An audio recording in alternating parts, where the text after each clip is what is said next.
واؤ حرص والا دل بدل دے، میرا غفلت میں ڈوبا دل بدل دے۔ ڈانٹ ڈپٹ سے بچے کی شخصیت پر منفی اثرات پڑتے ہیں۔ بچے سے کوئی بھی غلطی ہو جائے، ذرا سی غلطی پر ڈانٹ ڈپٹ کرنے بیٹھ جانا یہ اچھی ماؤں کی عادت نہیں ہوتی۔ بچے کو عزت کے ساتھ ڈیل کریں۔ اگر آپ نے بچے کو عزت کے ساتھ ڈیل کیا تو بچے کے اندر اچھی شخصیت پیدا ہوگی۔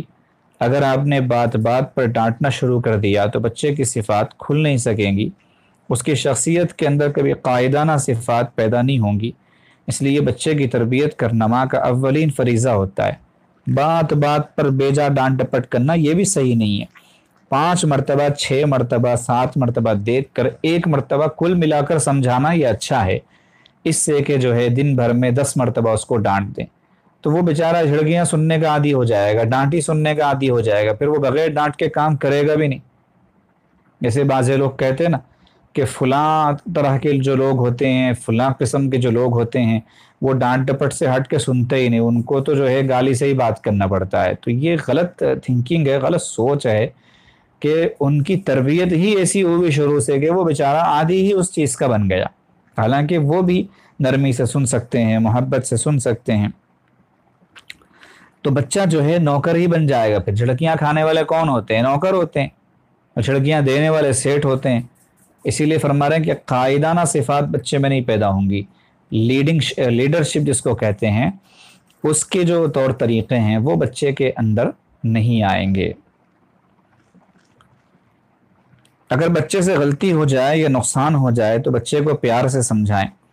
مثال کے طور پر آپ کی بیٹی ہے، اس نے پانی پینا ہے، یعنی اس کو پانی کی ضرورت پڑی، اب آپ کسی کام میں لگی ہوئی ہیں، اس نے فریج کا دروازہ کھول دیا اور دروازہ کھول کر پانی نکالنے لگی، تو کوئی کھانا وہاں پر رکھا ہوا تھا فریج کے اندر جو آپ نے پکا کر رکھا تھا، اور یہ سوچ کر کہ مہمان آئیں گے تو وہ کھانا نکالیں گے، جیسے میٹھا بنایا اندر رکھ دیا ٹھنڈا ہونے کے لیے، اب وہ پلیٹ سے نیچے گر کر ضائع ہو گیا۔ ظاہر سی بات ہے جتنا غصہ آئے کم ہے، لیکن اب دیکھتے ہی غصے میں آ کر بیٹی کو کوسنا اور ڈانٹنا شروع کریں گے تو یہ مناسب بات نہیں۔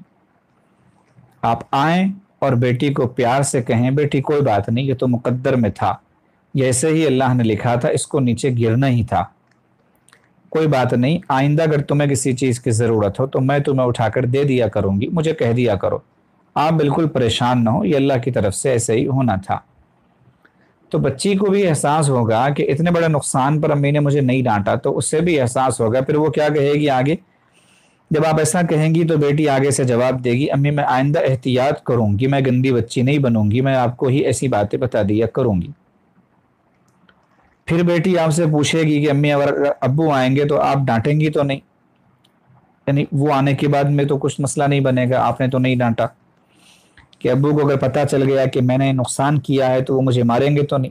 تو آپ بچی کو تسلی دیں کہ نہیں، ہرگز نہیں، میں تمہارا نام نہیں بتاؤں گی، یہی کہوں گی کہ ایسے ہی گر کر ضائع ہو گیا، میں تمہارے ابو کو فون کر دیتی ہوں کہ وہ آتے ہوئے کچھ اور کھانے کا انتظام کر کے لے آئیں تاکہ مہمانوں کے سامنے کچھ میٹھا ہم باہر کہیں صحیح رکھ سکیں۔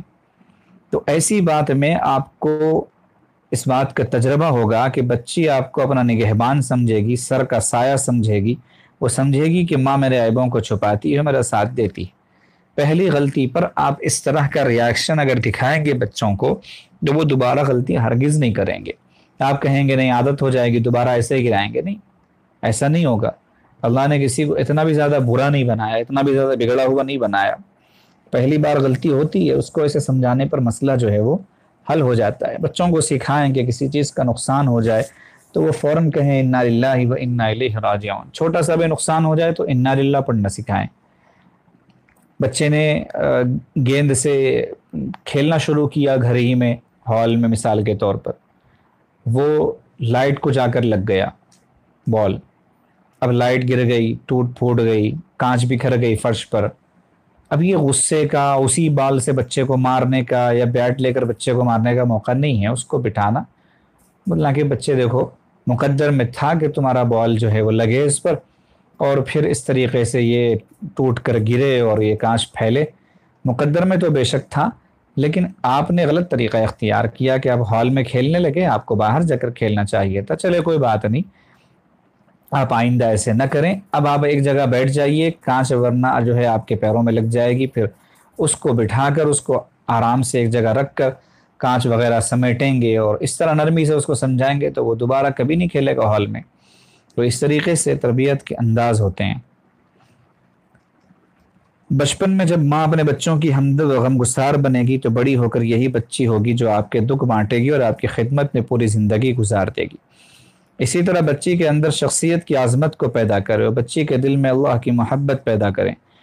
جب کھانا ضائع ہو گیا تو اللہ کا تصور ڈالیے کہ اللہ کو ایسا ہی منظور تھا، اور ساتھ یہ بھی کہیں کہ بیٹی اللہ کے سامنے استغفار کر لو، اللہ نے ہمیں ایک نعمت دی تھی مگر ہم نے اسے ضائع کر دیا، آئندہ وہ ہمیں نعمتوں سے محروم نہ کر دے۔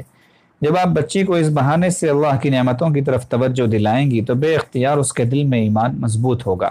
یہ ہوتی ہے اللہ والوں کی بات۔ اسی لیے صحبت اہل اللہ ضروری ہے، بتاتے کہ ایسے موقع پر اللہ کی طرف متوجہ کرنے والی بات یہ صرف وہی شخص کر سکتا ہے جو اللہ کا تعلق دل میں رکھے ہوئے ہو، اللہ کی یاد دل میں بسائے ہوئے ہو، ورنہ اچھے لوگ جو ہے ایسے موقع پر اللہ کی یاد کی بات نہیں کرتے۔ کہ بچے کے ذہن میں تصور بٹھانا کہ اللہ کی طرف جوڑنا کہ دیکھو اللہ کے ہاں ایسا ہی لکھا ہوا تھا، مقدر میں یہی تھا، پھر استغفار بھی اس کو کروانا کہ آئندہ ایسے نہ کرو، اللہ سے معافی مانگو کہ اللہ ہم نے آپ کی نعمت ضائع کی۔